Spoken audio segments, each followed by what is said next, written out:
ആവേശം ചോരുമോ? വിപണിയിൽ ഇനി ലാഭമെടുക്കലിന്റെ നാളുകളെന്ന് സൂചന. US-ചൈന സന്ധി ഇന്ത്യക്ക് ഭീഷണി. ക്രൂഡ് ഓയിലും ഡോളറും ഉയരുന്നു. യുദ്ധവിരാമത്തിന്റെയും വ്യാപാരയുദ്ധം തീരുന്നതിന്റെയും ആവേശം കഴിഞ്ഞു. ഇനി യാഥാർത്ഥ്യത്തിലേക്കു തിരിച്ചുവരും. ഒപ്പം ലാഭമെടുക്കലും ഉണ്ടാകും. ഇന്നു വിപണി താഴ്ന്നു തുടങ്ങി സമാഹരണത്തിലേക്കു നീങ്ങാം. അമേരിക്ക ചൈന വ്യാപാരസന്ധി ഇന്ത്യക്കു ഗുണവും ദോഷവും ഉണ്ടാക്കും. അമേരിക്കൻ വിപണി നഷ്ടപ്പെടുന്ന ചൈന തങ്ങളുടെ ഉൽപ്പന്നങ്ങൾ ഇന്ത്യയടക്കമുള്ള രാജ്യങ്ങളിലേക്കു തള്ളിവിടുന്ന വിഷയം ഒഴിവാകും. അതു നല്ല കാര്യം. അമേരിക്ക ചൈന ബായി ആകുന്ന ഒരു കരാറുണ്ടായാൽ ചൈനയിലേക്കു വീണ്ടും US മൂലധനം ഒഴുകും. ഇന്ത്യയിൽ ശേഷി വർദ്ധിപ്പിക്കും എന്നു പറഞ്ഞവർ വീണ്ടും നയം മാറ്റും. ലോകത്തിന്റെ രണ്ടാം ഫാക്ടറിയാകാം എന്ന ഇന്ത്യൻ സ്വപ്നത്തിന് ഇതു ഭീഷണിയാണ്. അമേരിക്ക സ്റ്റീലിനും അലൂമിനിയത്തിനും ചുമത്തിയ ചുങ്കത്തിനു പകരം ചുങ്കം ചുമത്താൻ ഇന്ത്യ ലോകവ്യാപാര സംഘടനയെ സമീപിച്ചിട്ടുണ്ട്. ഇതിനോട് US പ്രതികരണം അറിവായിട്ടില്ല. വ്യാപാരയുദ്ധം ഒഴിവാകുമ്പോൾ സാമ്പത്തികമാന്ദ്യ ഭീഷണിയും ഒഴിവാകുകയാണ്. ഇതു ക്രൂഡ് ഓയിൽ വില ഉയരാൻ കാരണമായി.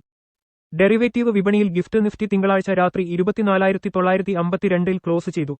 ഇന്നു രാവിലെ 24,959 ഓപ്പൺ ചെയ്തിട്ട് 24,912 വരെ താഴ്ന്നു.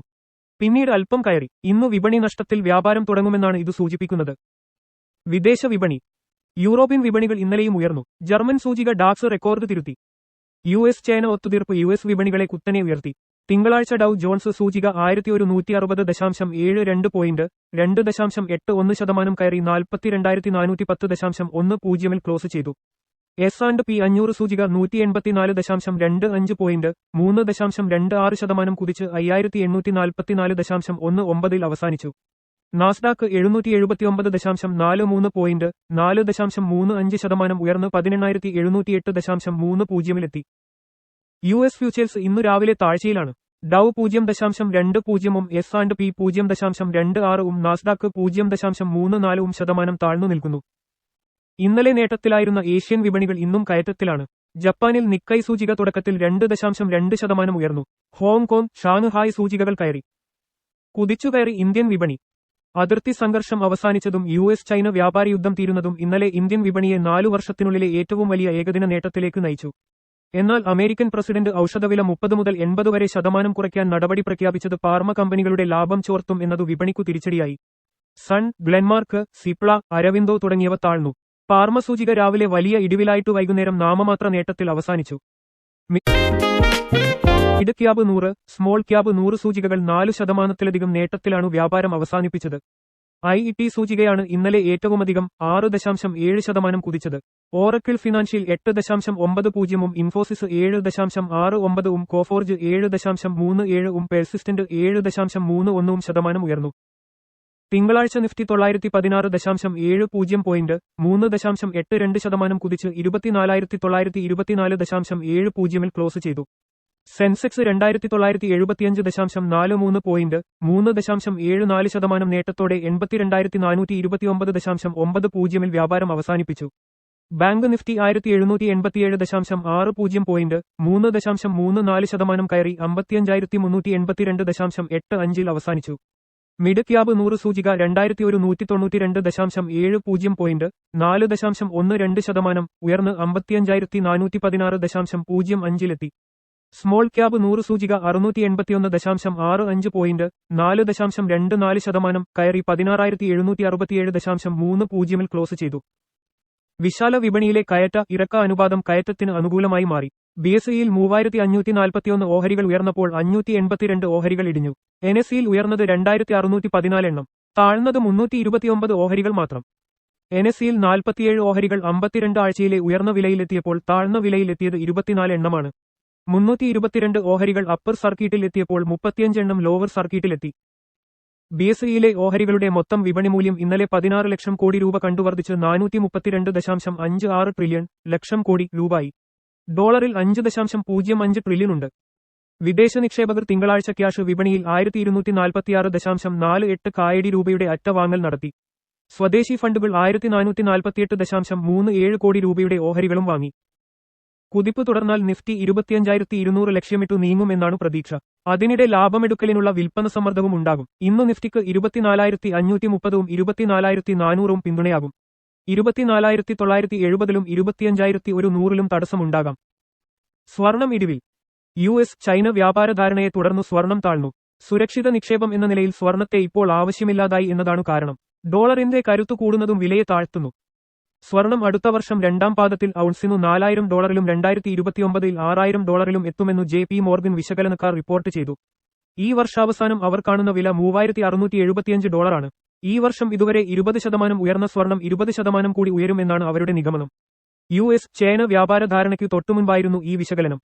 ഇന്നലെ സ്വർണം ഔൺസിന് $41.30 താഴ്ന്ന് 3,238.70-ൽ ക്ലോസ് ചെയ്തു. ഇന്നു രാവിലെ വില $3,226 താഴ്ന്നു. കേരളത്തിൽ ഇന്നലെ ഒറ്റ ദിവസം കൊണ്ട് പവന് 2,360 രൂപ കുറഞ്ഞ് 70,000 രൂപയായി. രൂപയുടെ വിനിമയ നിരക്ക് അനുസരിച്ച് ഇന്നു വിലയിൽ മാറ്റം വരാം. വെള്ളിവില ഔൺസിന് $32.54 ആയി. തിങ്കളാഴ്ച ചെമ്പുവില 1.10% കയറി ടണ്ണിന് 9,590.00 അലൂമിനിയം വില 2.75% കുതിച്ച് ടണ്ണിന് $2,472.49 ആയി. മറ്റു വ്യാവസായിക ലോഹങ്ങളും ഉയർന്നു. ടിൻ 2.70 ലെഡ് 0.38 സിങ്ക് 2.48 നിക്കൽ 1.47% കയറി. രാജ്യാന്തര വിപണിയിൽ കൊക്കോ 1.39% ഉയർന്ന് $9,311.92 കാപ്പി 3.33% താഴ്ന്നു. പാമോയിൽ വില 1.10% കൂടി. ഡോളർ ഉയരുന്നു. ഡോളർ സൂചിക തിങ്കളാഴ്ച നല്ല മുന്നേറ്റം നടത്തി. 100.34-ൽ വ്യാപാരം തുടങ്ങിയ സൂചിക 101.98 വരെ എത്തിയിട്ട് 1.44% നേട്ടത്തോടെ 101.79-ൽ അവസാനിച്ചു.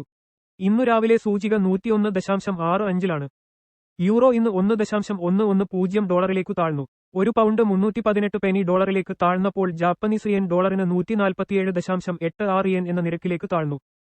US കടപ്പത്രവില വീണ്ടും താഴ്ന്നു. 10 വർഷ കടപ്പത്രങ്ങളിലെ നിക്ഷേപനേട്ടം 4.47% കയറി. പിന്നീട് അല്പം താഴ്ന്നു. മാന്ദ്യഭീഷണി ഒഴിവായി എന്ന ആശ്വാസമാണു വിപണികളിൽ. ഒരു ദിവസത്തെ അവധിക്കുശേഷം വിദേശ വിനിമയ വിപണി ഇന്നു തുറക്കുമ്പോൾ രൂപ ഉയരും എന്ന പ്രതീക്ഷ ഉണ്ട്. അതിർത്തി സംഘർഷം ഒഴിവായതാണു രൂപയ്ക്കു കരുത്താകുന്നത്. സമാന്തരമായി ഡോളറും കരുത്തു നേടിയിട്ടുണ്ട്. ചൈനയുടെ കറൻസി ഒരു ഡോളറിന് 7.20 യുവാൻ എന്ന നിലയിലേക്ക് ഇന്നലെ കയറി. ക്രൂഡ് ഓയിൽ ഉയർന്നു. US-ചൈന ധാരണ ക്രൂഡ് ഓയിൽ വിപണിയെ വീണ്ടും ഉയർത്തി. ബ്രാൻഡ് ഇനം ഇന്നലെ 1%-ലധികം കയറി ബാരലിന് $64.99 WTI ഇനം $61.98 ഇന്നു രാവിലെ ബ്രാൻഡ് $64.85 WTI $61.86 മർബൻ ക്രൂഡ് $65.22 ക്രിപ്റ്റോകളിൽ ലാഭമെടുപ്പ്. കഴിഞ്ഞ ദിവസങ്ങളിൽ കുതിച്ചുകയറിയ ക്രിപ്റ്റോ കറൻസികൾ ലാഭമെടുക്കലിനെ തുടർന്ന് അല്പം താഴ്ന്നു. ബിറ്റ് കോയിൻ $1,02,800 മുകളിലായി. ഈതർ $2,500 താഴേക്കു നീങ്ങി. വിപണി സൂചനകൾ. 2025 മെയ് 12 തിങ്കൾ. Sensex 30,8429.90+3%. Nifty 50 24,924.70+3%. Bank Nifty 55,382.85+3%. Mid cab 100 55,416.05+4%. Small cap 100 16,767.30+4%. ഡൗ John's 42,410.10+2%. S&P 5,844.19+3%. Nasdaq 18,708.30+4%.